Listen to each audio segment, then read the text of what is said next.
Welcome everyone.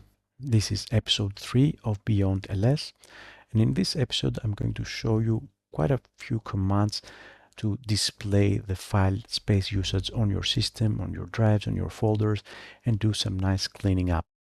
The first command I'm going to be looking at is the du command, short for disk usage, which is used to estimate file space usage. The description says that it summarizes the disk usage of the set of files recursively for directories. So it looks up for all the files that are found in a directory and its subdirectories, and then it gives us the total file size. Now, I'm here in a folder called music. Let me switch to the Finder view. So this is just a folder where I keep some of my music. You can see there's a bunch of MP3 files and then some folders that contain more MP3 files. And let me run du, which by default will look in the current folder and display just the directories, the subdirectories, and their file size in kilobytes. So I have 4 folders, and the current folder has a total file size of around 700 megabytes. These are in kilobytes. That's the default view. If I type dot, I can just explicitly set the folder which I want to take a look. If I type, let's say, a directory name, it will just run the command on this subdirectory. So you can run du from anywhere in your terminal and look to find the disk usage in any kind of folder or even disk drive. Now, if we want to find the parameters or the options that are available in any command line tool, we can do it through 2 ways. Either we can type the command and then dash help, which is going to dump a big text on our screen with some of the options. This is kind of like the short version of the help. Now, this is not very useful, so we can pipe the output of the help command to the more command, which basically will stop at the first screen, and then we can press space to move onward and see the rest of the file. So that's the dash help. Another more useful option is the man command, short for manual. So if you run man du or probably any command, you will see a longer version of the help or the manual page as it's called. And in here you will find all the options that are available for the du. I'm going to try quite a few options. The -a, which gives information about all the files, not just the directories. I'm going to try a few others like C or total, which produces a grand total of the folder. The human readable, which helps us display the file size in a human readable format, and some other options that I will try. The other one is summarize. So let's try this one by one. So du, that's a default. du-8 for human readable. You will see now it's much nicer. This is in megabytes. If I want to show the file sizes as well, like just not just the directories but the files, I will use -a along with -8, and it will show me also the files and their file sizes. Of course, I can just run -a without the human readable, and I can see now the file sizes in either bytes or kilobytes, but I think the -8 helps me get a better understanding of how big these files or folders are.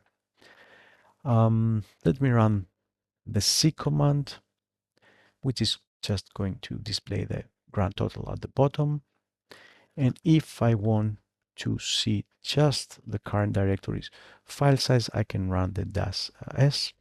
So that's just the current directory. It doesn't show the subdirectories or files. And in human readable, you will see that this folder is around 710 megabytes. Now, let's move forward and see how we can use the output of the du command. So show me the directories, the files in human readable. And if I want to sort this output, I can pipe the output to the sort command. you can see, first of all, right now it just displays the files as it finds them in the folder. And if I sort them, it will try to do a good job, but not good enough to sort them by the characters. So you can see all the lines that contain one are at the top. Then it starts sorting them by the characters, 2, 3, 4, but it doesn't do a good job because, as you can see here, the dot messes things up. So we have 3.8 megabytes and then 300 megabytes. So it's not exactly what we expect. If we want to use kind of like a better sorting and have sort this by numerical form, I can now type man sort and search for the -8s. So this is of course an option for the sort command, not the do. So -8 or -human numeric sort, it compares human readable numbers, the ones that we saw in the output. And if I try this, you will see that now it does a really good job in sorting them by file size, no matter whether there's a dot in the file size. So we start from the kilobytes, the smaller files, and then we get to the megabytes, and then onwards like to the largest files. Now, if I want to sort them in the reverse order, like see the largest files at the top, I can run -r or -r, short for reverse. And now the smallest file will be at the bottom and the larger files will be at the top. Now I can go one step and type the output of this sorted output of the du command and use the head command, which is just going to display the first few lines, the head of the output, just the first few lines of the output. So head by default shows me the first 10 entries in the output that was piped into this command. So you can see now I can see the 10 largest files in this folder. And of course, I can pass another option to head. So -n allows me to set the number of lines, the top lines that I want to see. So the top 5 lines or the top 3 lines or the top 15 lines. And now I can easily find the top, let's say, 5 largest file in this folder. Now, you might be wondering how the heck are you going to remember all these commands and these options? So there are quite a few ways that you can remember them. So of course you can store them, you can keep them as a reference in some file, but basically the best thing you can do is, apart of course from going into the man page and reminding yourself of the different options, is you can set an alias. So an alias is just a shortcut. It's just a kind of like command that is created from other commands. So I can say top 10 and then I can add this as the value. This will create a new command called top 10, and whenever I type top 10 it will just run all these series of commands piped together. So now I don't have to remember this long list combination of commands and options. I can just type top 10 and I will see the top 10 in this folder, or maybe let me go to another folder. And as you can see here, I have quite some large files in this folder, like 7.9 gigabytes and 900 megabytes and so forth. Now, if I switch to another terminal or if I close the terminal, the alias will be gone. This alias that I created is there just for the for this session. So if you want to keep this alias and run it whenever you open up the terminal, or even if you restart your computer and launch your terminal, you have to find the proper file for based on your terminal. You will find either a profile file or some kind of like configuration file that you can store these aliases and use them in the future. Now let me go and do some cleanup. So I'm going to switch to another command, the find command. So the find command, I'm going to take it step by step, is used to find files or folders inside some kind of folder. So I can search for, or I can find files inside the current directory, or I can use some other directory. I will find inside the current directory, and then you can use the dash name to search for files that contain a certain keyword or certain characters. Let me try this one.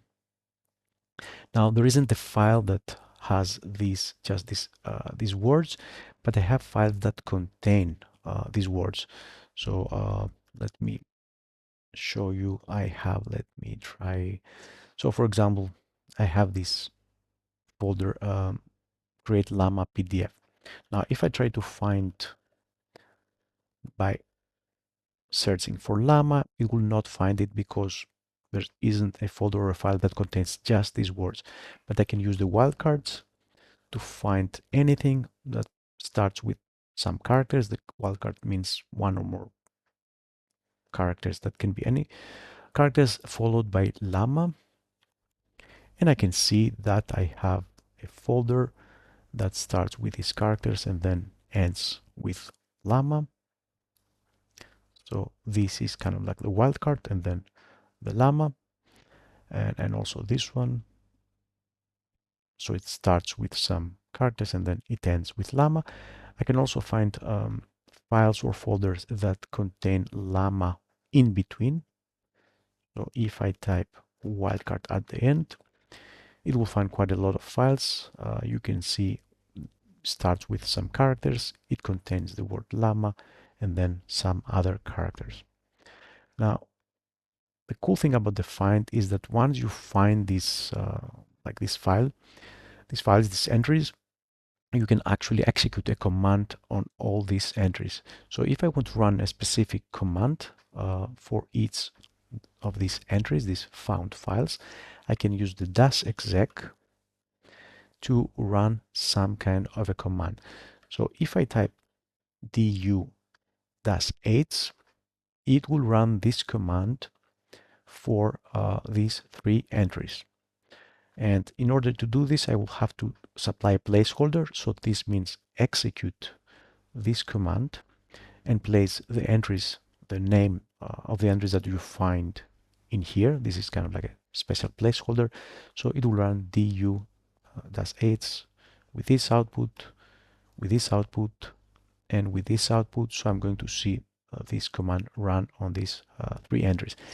Then I will just press the plus. I need to put the plus sign because this will just execute this command, and it will combine all 3 entries in a single go, in a single execution of this command.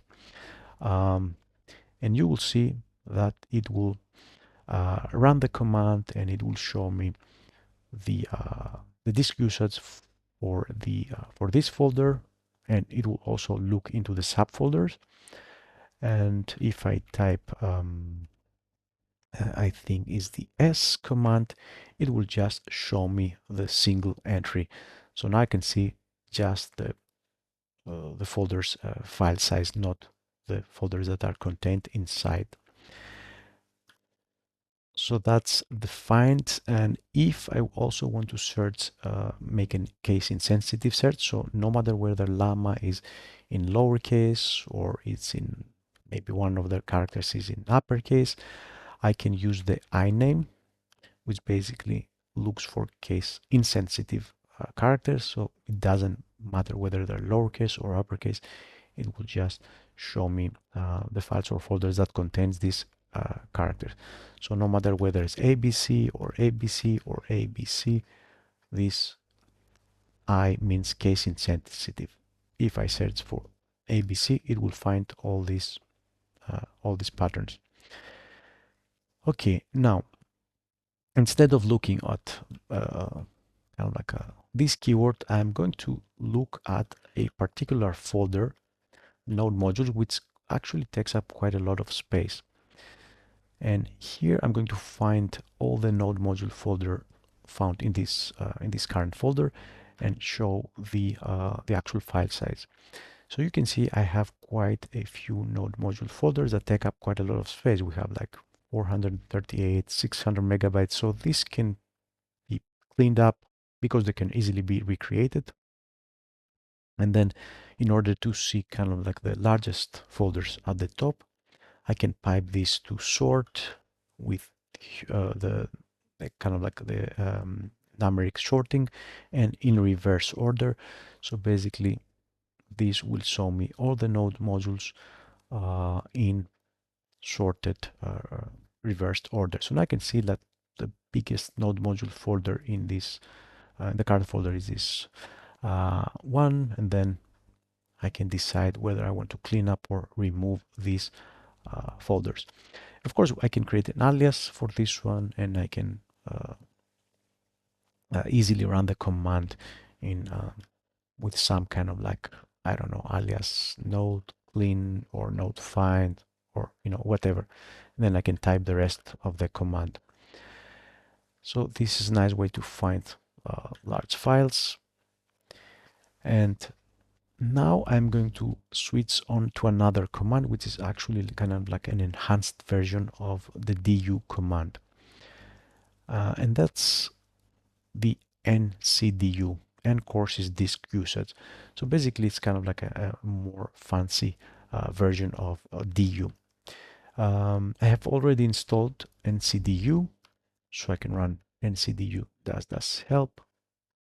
Once again, I will just get a short version, but I can also run manual ncdu, and I can find kind of like all the options that this command is using, or I can use. So let me run ncdu to see the difference. So du will show me this output. Let me go back to the music folder, which is actually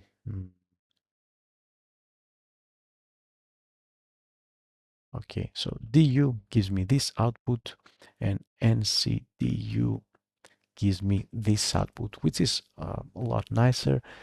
There's a list of files and folders, the megabytes here, some kind of like percentage here, or at least how much space this folder or file takes. And it's also sorted. So instead of piping all these commands and using all these parameters, it gives me a nice output by default. I can press Q to quit, and let me try some other options. So ncdu, I can use the si to give me this more this better way of showing this in megabytes. So this is, I think, more helpful. I will go to the man page and search slash si slash again to keep searching until I find the size. So basically, this is the command that lists sizes using base 10 prefixes. So this is kind of like the format I think we most of us are used to seeing instead of the binary format. So ncdu that's si. I can also press Q and then run another option, which is show percent, which is going to show me the percentage of this particular file or folder. I mean, how much space it takes from the current folder. As you can see, this takes up almost half the size of the current folder, which has a total of 745. Another useful option is the graph style. So this takes up some parameters. So I will use the half block. You can see now the like the bars are kind of like nicer looking. So instead of the hash, the default hash symbol, it's much nicer. And one last option is the color. So you can give some color. I will use the dark BG option, and now you have this nice looking output. Okay, let's combine all of them. So show percent and then SI, and now you have percentage, you have the nice looking colors, the bars, and the human-friendly, let's say, file sizes here. The coolest part about ncdu is not only you can just go through the list and find the files and the folders and see their file size, but you can also delete files. So if you find that something is taking, quite a lot of space, you can press the D command, and by default it will show you this confirmation dialog. So you can actually delete files. So I will not delete this, but basically this is something that's really, really useful. I will press Q, and see this like a really, really long command that not, it's really hard to remember. I will use, I can keep an alias. So once again, QDQ equals, and then I just store this in this alias QDU, and every time I want to see this list, I will just press QDU. Okay, so these are some commands that you can use. We saw du, we saw ncdu, we saw find in combination with other commands such as more, short, head. You can do some nice cleanup on your system, but also take a look and find large files or folders that take up space and decide what you want to do. I hope this was something helpful for you. Please like, subscribe, and leave your comments. And hopefully I will see you in the next video. Bye bye.